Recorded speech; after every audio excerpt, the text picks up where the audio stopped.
मैं doctor Shailendra Sharma Ayurvedic practice करता हूँ, प्योर आयुर्वेदिक कंसल्टेंट हूँ। किसी भी डिजीज का ट्रीटमेंट हम आयुर्वेद दृष्टि से करते हैं।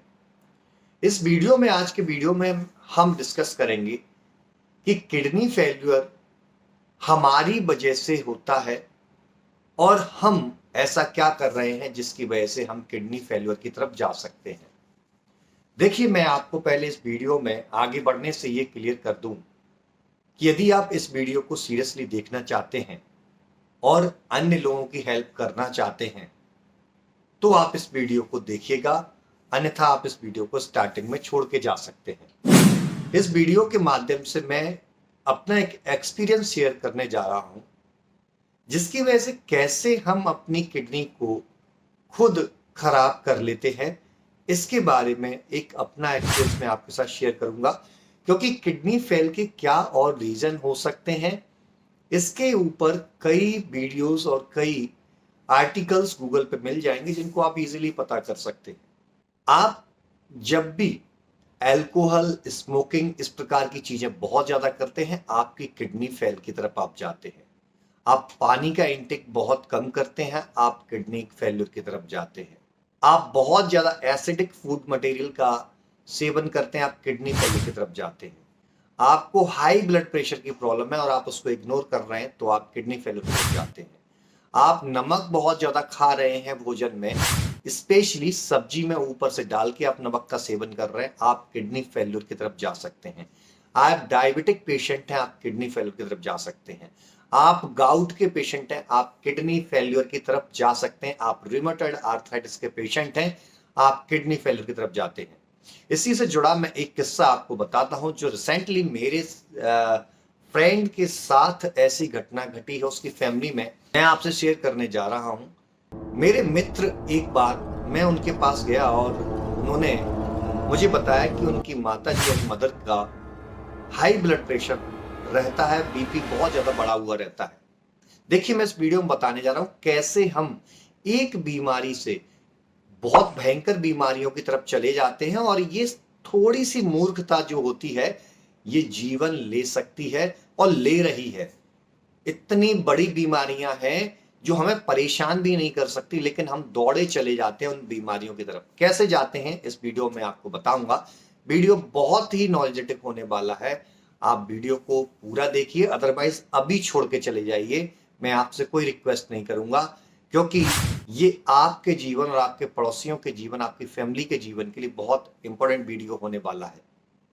तो किस्सा ये है कि मैं अपने फ्रेंड के जहां पर गया था और फ्रेंड के जहां पर बैठा और उन्होंने मुझसे बातों बातों में कहा कि डॉक्टर साहब, ऐसे ऐसे हमारी मदर का बीपी बहुत ज्यादा बढ़ के रहता है, कई समय से वो एलोपैथिक मेडिसिन ले रही है बट बीपी कंट्रोल नहीं आ रहा है। अब यहाँ पर हम आयुर्वेद वाले डॉक्टर हैं तो हमारा काम ये नहीं होता कि बीपी बढ़ के जा रहा है, हमारा काम होता है बीपी बढ़ने के पीछे क्या रीजन है।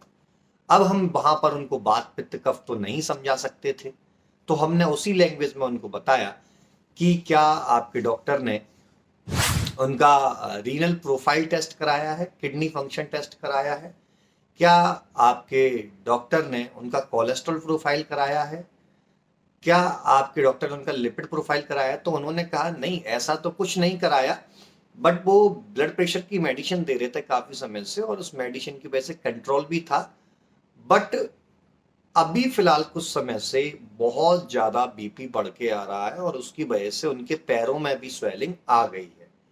देखिए, पैरों में स्वेलिंग आना एक बहुत बड़ा रीजन होता है रीनल फेल्योर का या कार्डियक फेल्योर का। चेहरे पे सूजन आना भी बहुत बड़ा रीजन होता है किडनी फेल्योर का या हार्ट फेल्योर का। अब आप कहेंगे कि पैरों में स्वेलिंग आना हार्ट फेल्योर के लक्षणों में हमने पढ़ा है, तो मैं आपको ये क्लियर कर दूं कि आज की डेट में ये मिक्स लक्षण देखने को मिल रहा है। मैं टोटल प्रैक्टिकली वीडियो आपको बता रहा हूं, मैं आपको बिल्कुल भी इसमें मिलावट नहीं बता रहा, ना किताब की नॉलेज आपके साथ में शेयर करना चाहता हूं, क्योंकि रियल ये एक्सीडेंट है, उस चीज को आप समझेंगे तभी आगे की तरफ हम बढ़ पाएंगे।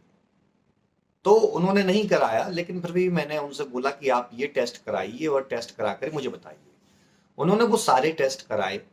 टेस्ट कराने में उन्होंने 1 से 1.5 महीने का समय ले लिया, जबकि इमरजेंसी उसी समय थी, उसी समय टेस्ट कराने थे, क्योंकि बीपी लगभग 1 डेढ़ महीने से अनकंट्रोल्ड था और इसके पीछे कुछ ना कुछ रीजन जरूर था, क्योंकि बीपी की मेडिसिन, एलोपैथी की अच्छी मेडिसिन चल रही थी, उससे कंट्रोल होना चाहिए था, बट नहीं हुआ।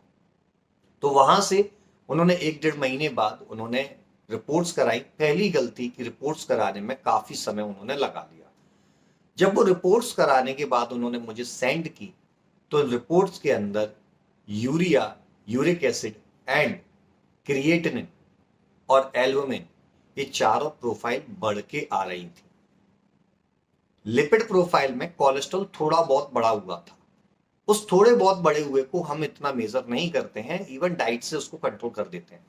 बट यहां पर जो रीनल प्रोफाइल, किडनी की प्रोफाइल थी, creatinine, uric acid and albumin proteins, ये बहुत ज्यादा चिंताजनक थी कि ये बढ़ के आ रही थी। हालांकि इतनी बहुत ज्यादा रेंज में नहीं बढ़ी हुई थी, मतलब वो कंट्रोलेबल थी, कंट्रोल हम कर सकते थे, बहुत अच्छे तरीके से मैनेज कर सकते थे। लेकिन होता क्या है कि वहां पर हमने उनको जो सजेशंस दिए, वो सजेशंस ना मान करके उन्होंने आगे की तरफ कई डॉक्टर्स के पास भटकते रहे, और इवन कुछ डॉक्टर को पकड़ा कुछ समय के लिए, कुछ को पकड़ा कुछ समय के लिए, और वही डॉक्टर पर विश्वास न करने की वजह से उन्होंने उस बीमारी को बहुत ज्यादा बढ़ा लिया। अब क्रिएटिनिन का लेवल इतना जा चुका है, किडनी श्रिंक हो चुकी है, किडनी सिकुड़ चुकी है, कि उस पेशेंट ने खाना पीना अभी छोड़ दिया है। ऐसे पेशेंट्स को देख करके बड़ा दुख होता है। ऐसे पेशेंट्स की फैमिली पर इतना गुस्सा आता है कि जिस रोगी को हम किडनी फेल्योर की तरफ जाने से रोक सकते थे, उस पेशेंट को आप एक बोलते हैं अनभिज्ञता या मूर्खता या कुछ कंजूसी, या मैं इसके लिए बहुत बेकार वर्ड भी बोल सकता हूं क्योंकि मुझे बहुत दुख हो रहा है, उसकी वजह से उस पेशेंट को हम किडनी फेल्योर की तरफ लेकर के गए।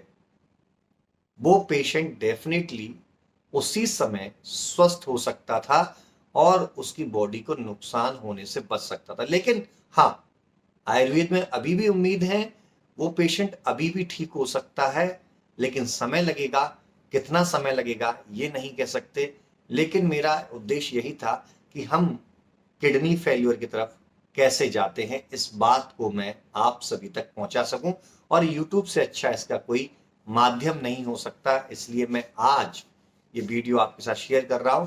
यदि वीडियो आपको सही लगा और लगा कि ये इंफॉर्मेशन और लोगों तक जानी चाहिए, तो मैं आपसे सिर्फ एक शेयर मांगता हूं कि आप अपने ग्रुप्स में अपने फ्रेंड्स के साथ इसको शेयर करें, ताकि उनको भी ये जानकारी लगे कि हमें भटकना नहीं है, हमें विश्वास के साथ चीजों को फॉलो करना है और किसी भी रोग को आगे बढ़ने से पहले ही रोक लेना है। मैं डॉक्टर शैलेंद्र शर्मा इसी के साथ आपसे विदा लेता हूं। धन्यवाद।